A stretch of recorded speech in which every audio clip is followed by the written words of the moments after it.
Silahkan menonton video ini sampai selesai, agar tidak terjadi kesalahpahaman dan bisa mengambil kesimpulan dengan benar.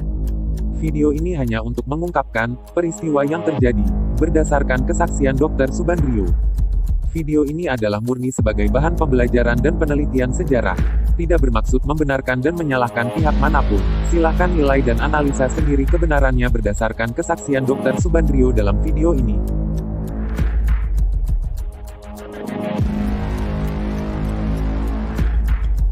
Pada video sebelumnya, kita sudah membahas kegagalan Nasution dalam menjalankan perannya sebagai mitra lokal CIA. Namun itu merupakan awal bagi CIA untuk menemukan mitra yang tepat dalam mewujudkan misinya untuk menghancurkan Soekarno. Sampai pada akhirnya CIA mendapatkan mitra lokal yang mampu menjalankan perannya dengan sangat baik. Lalu siapakah mitra lokal yang mampu menghancurkan Soekarno dan PKI? Sebelumnya silakan like dan subscribe channel ini, agar terus bisa berkembang dan bisa berbagi pengetahuan, yang mungkin belum terungkap sebelumnya. Terima kasih atas dukungannya dan selamat menonton. Selama ini yang kita tahu adalah, PKI melakukan kudeta berdarah, yang menewaskan 7 pahlawan revolusi, pada tanggal 30 September tahun 1965. Namun hal itu, masih diragukan oleh banyak pihak, karena banyaknya kejanggalan yang terjadi pada peristiwa tersebut. Keraguan tersebut juga sulit untuk dibuktikan secara jelas, disebabkan karena tidak adanya keberanian untuk mengungkap fakta tentang peristiwa tersebut. Para sejarawan lokal maupun asing mencoba untuk melakukan penelitian untuk membuktikan keraguan tersebut. Namun hasilnya hanya sebatas asumsi dan analisa dari bukti dan saksi hidup pada peristiwa tersebut. Tapi paling tidak, hasil penelitian tersebut bisa dijadikan pembanding dengan cerita yang ada selama ini. Pada video ini, kita akan mencoba mengungkap kejadian berdasarkan kesaksian Dr. Subandrio. Pada saat peristiwa G30S terjadi, Dr. Subandrio merupakan Wakil Perdana Menteri, sekaligus Kepala Badan Pusat Intelijen pada saat itu. Dengan jabatan beliau yang cukup penting pada saat itu, sedikit banyaknya beliau mengetahui apa yang sebenarnya terjadi.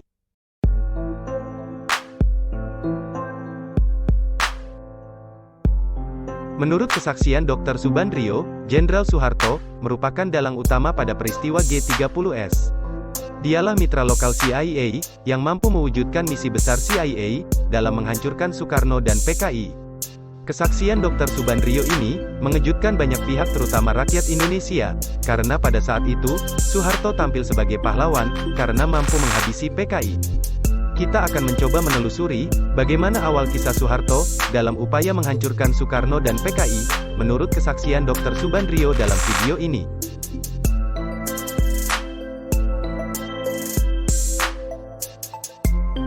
Percobaan kudeta 3 Juli 1946 dilancarkan di bawah pimpinan Tan Malaka dari Partai Murba. Tan Malaka mengajak kalangan militer Jawa Tengah, termasuk Soeharto. Yang akan digulingkan pada waktu itu adalah Perdana Menteri Syahrir. Awalnya, tanggal 20 Juni tahun 1946, Perdana Menteri Syahrir dan kawan-kawan diculik di Surakarta. Penculiknya adalah kelompok militer di bawah Komando Divisi 3, dipimpin oleh Sudarsono, dan Soeharto, selaku Komandan Militer Surakarta, juga terlibat dalam penculikan itu.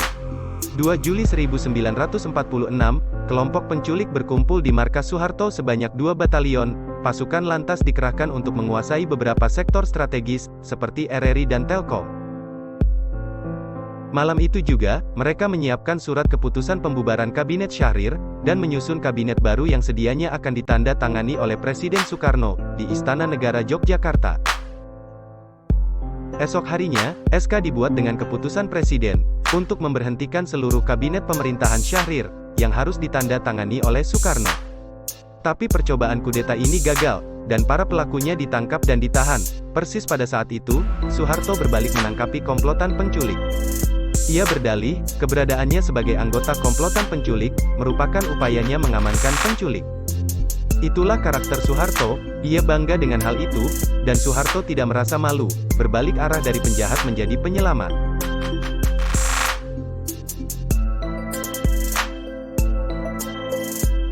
Kubu Soeharto terbentuk, ketika kepercayaan CIA terhadap Nasution mulai luntur. Ini disebabkan oleh fungsi Nasution terhadap pemberontakan PRRI Permesta berujung kegagalan. Dan sejak saat itu, Soeharto menjadi mitra lokal CIA yang akan menghabisi PKI dan Soekarno.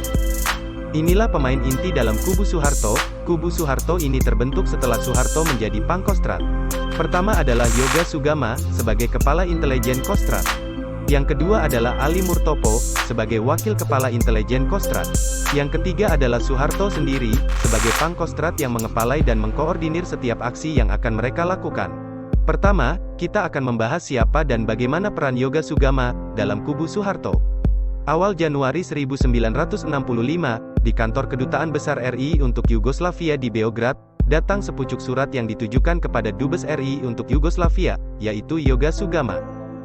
Pengirimnya adalah Pangkostrat Soeharto, yang isinya adalah, Yoga ditawari pulang ke Jakarta, dengan jabatan baru sebagai Kepala Intelijen Kostrad. Tawaran itu menarik bagi Yoga Sugama, dan pada 5 Februari 1965, Yoga sudah tiba di Jakarta dan langsung menghadap Soeharto. Itulah awal terbentuknya kubu Soeharto. Pemanggilan Yoga Sugama dari Beograd oleh Soeharto itu, mengandung 3 indikasi.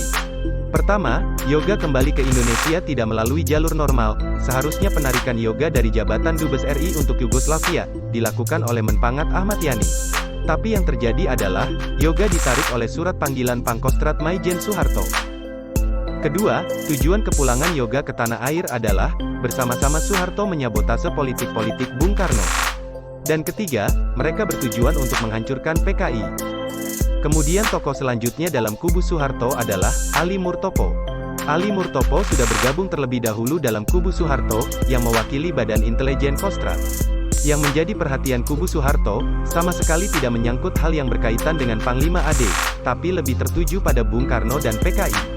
Mereka bersatu dengan cara-cara tersamar, mereka bergerak di bawah permukaan, dan kekompakan trio ini, sudah teruji saat mematahkan rencana pimpinan AD, memilih Pangdam Diponegoro.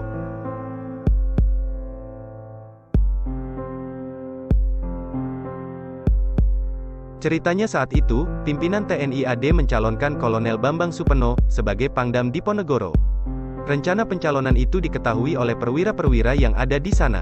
Soeharto saat itu masih berpangkat Letnan Kolonel, juga mendengar rencana tersebut.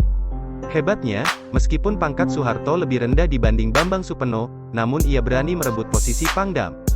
Yoga Sugama dan Ali Murtopo, kemudian mengkoordinir para perwira-perwira Pangdam Diponegoro, mengadakan rapat gelap untuk menolak pencalonan Bambang Supeno. Inti pembahasan dalam rapat tersebut adalah, menolak pencalonan Bambang Supeno, dan Soeharto harus tampil sebagai Pangdam Diponegoro. Pada akhirnya, rapat gelap yang dikoordinir oleh Yoga Sugama dan Ali Murtopo itu berhasil membuat Soeharto tampil sebagai Pangdam Diponegoro.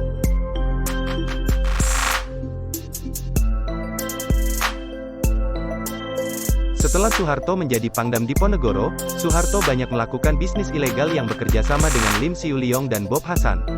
Soeharto melakukan penyelewengan keuangan berupa barter liar, monopoli cengkeh dari Asosiasi Gabungan Pabrik Rokok di Jawa Tengah, dan penjualan besi tua bersama Lim Siuliong, Oi Tek Yang, dan Bob Hasan. Bisnis ilegal yang dilakukan Soeharto itu, diketahui oleh semua perwira Diponegoro, tapi Soeharto berdalih, bahwa bisnis yang dilakukan untuk kepentingan divisi Diponegoro. Setelah dilakukan penyelidikan lebih lanjut oleh tim audit bentukan Jenderal Nasution, Soeharto memang terbukti melakukan bisnis ilegal untuk kepentingan pribadi.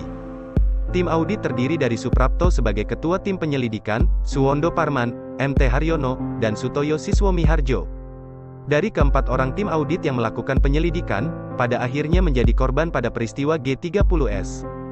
Setelah Soeharto terbukti bersalah, Jenderal Ahmad Yani bahkan menempeleng Soeharto, dan Jenderal Nasution mengusulkan agar Soeharto dipecat dan diadili dalam mahkamah militer. Namun, Jenderal Gatot Subroto membela Soeharto, dengan alasan bahwa Soeharto masih bisa dibina, dan mengusulkan agar Soeharto disekolahkan di Seskoad. Namun diketahui setelahnya, bahwa Bob Hasan yang melakukan bisnis ilegal bersama Soeharto, merupakan anak angkat Jenderal Gatot Subroto. Pada akhirnya Soeharto dipecat dari jabatannya sebagai Pangdam Diponegoro, dan digantikan oleh Pranoto. Setelah peristiwa G30S terjadi, Pranoto ditangkap dan dipenjarakan oleh Soeharto. Setelah dipecat sebagai Pangdam Diponegoro, Soeharto melanjutkan pendidikan di Seskoad. Setelah lulus dari pendidikan nantinya, Soeharto kemudian diangkat menjadi Panglima Pasukan Cadangan, atau Kostrad. Pada video selanjutnya, kita akan membahas, apa saja yang dilakukan kubu Soeharto, dalam persiapan rencana besar mereka, untuk menghabisi PKI dan Soekarno. Terima kasih sudah menonton, dan sampai jumpa pada video selanjutnya.